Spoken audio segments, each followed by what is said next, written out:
Hello everyone, this is seller newsletter number 3 for the spring 2025 sale. Okay, so couple things in this one.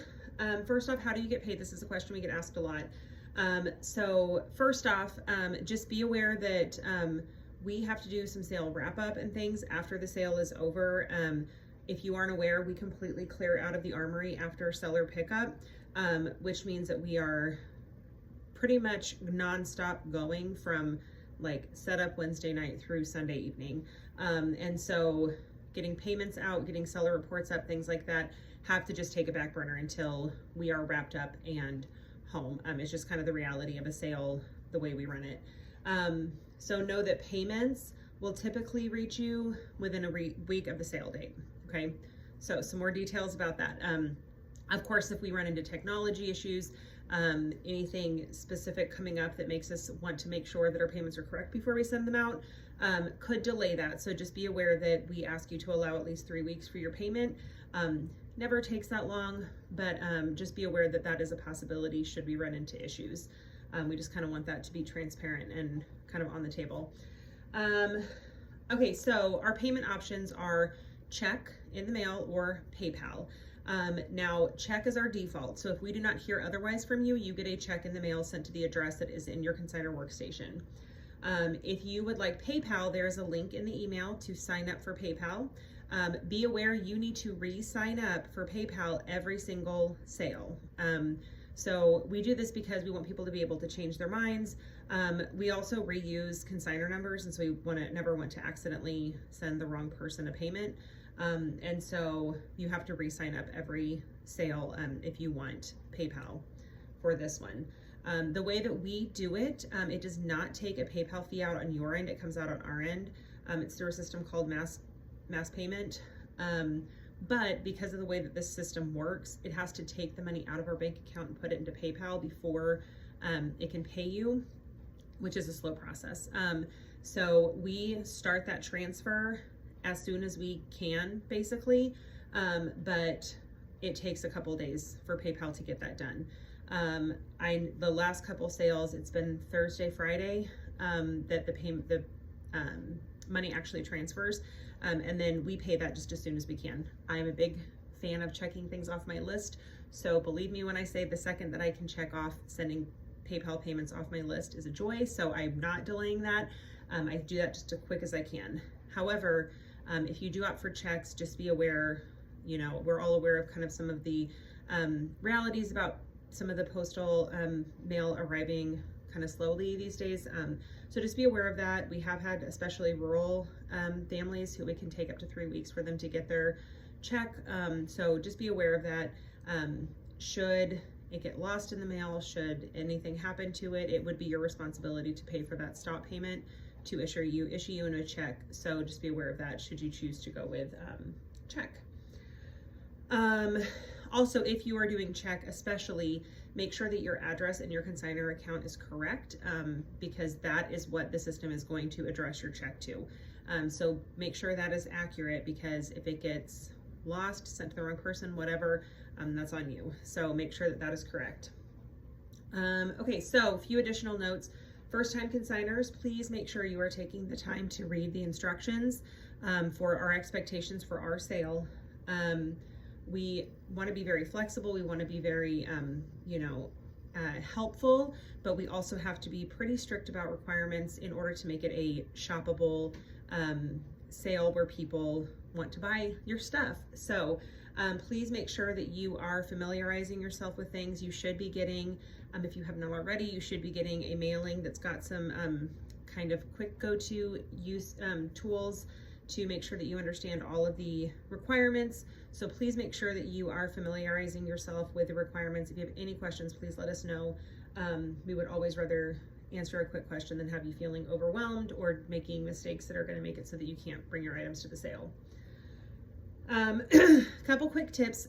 Still have a couple weeks left, but we're starting to get a little down to those last couple weeks before our system shuts off. So a couple tips. First, consider sorting items first. So this is something that a lot of folks find helpful.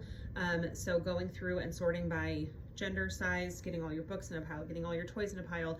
It saves you time when you're entering, and it'll also save you on the back end when you're having to sort to get things ready to bring to the sale. Now, that being said, if you are bringing a large number of items, I speak from very personal experience as somebody who started out consigning with the sale. I recommend doing it in chunks. So entering a bunch of items, printing those, tagging them. Entering a bunch of items, printing those, tagging them. The reason for that is because if you try to enter everything and then print everything, sometimes you can get a little lost trying to match up the intended tag to the item, and it just can make it take longer than it needs to. So that is a recommendation that I like to give, just to make it feel less overwhelming. Now, if you're afraid you're not going to get all your items in before close, obviously you want to go ahead and get all your items entered, but for now, entering in chunks is a suggestion I always like to give. So tag descriptions, these can be very important.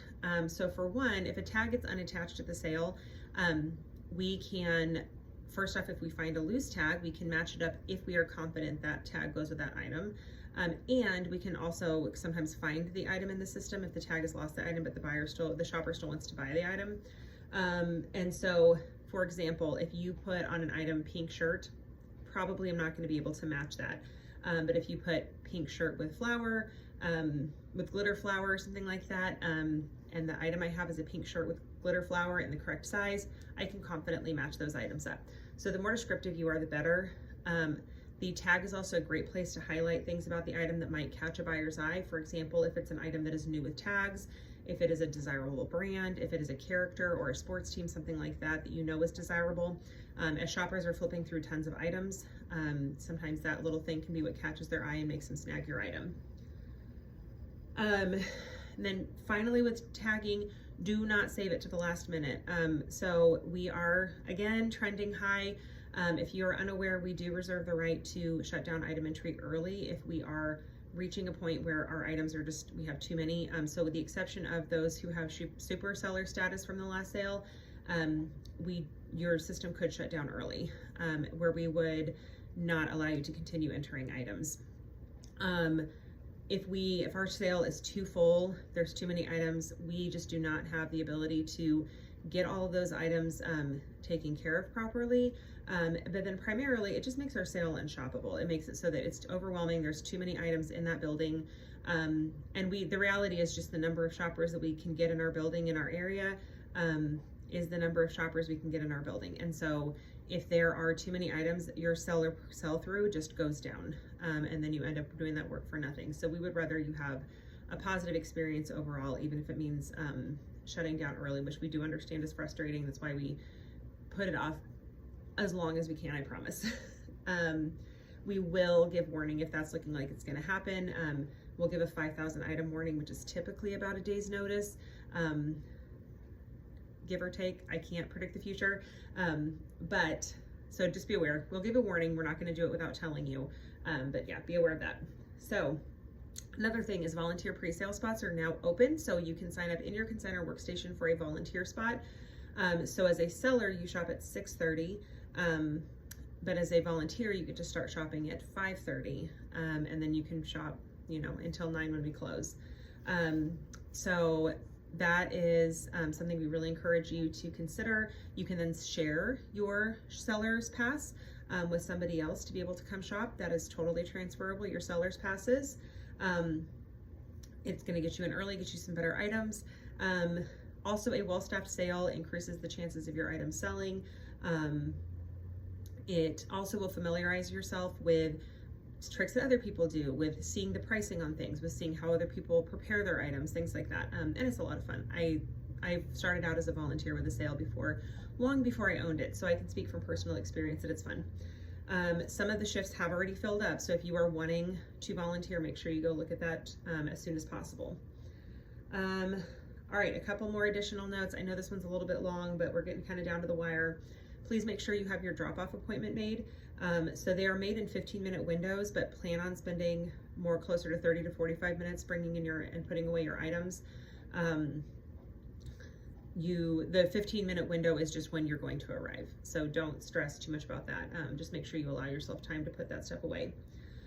If you are not donating all of your unsold items, do make sure that you make your pickup appointment. And remember that donation is always an option, especially if you've realized you can't pick up your items, you can donate. You also can send somebody else to pick up for you. Just make sure that you know that it's between you guys if items get missed. So, all right, if you have any questions, please let me know. If you just recently registered, make sure you go back and either watch the videos or read the previous newsletter so that you are all up to date. But please let us know if you have any questions. Thanks.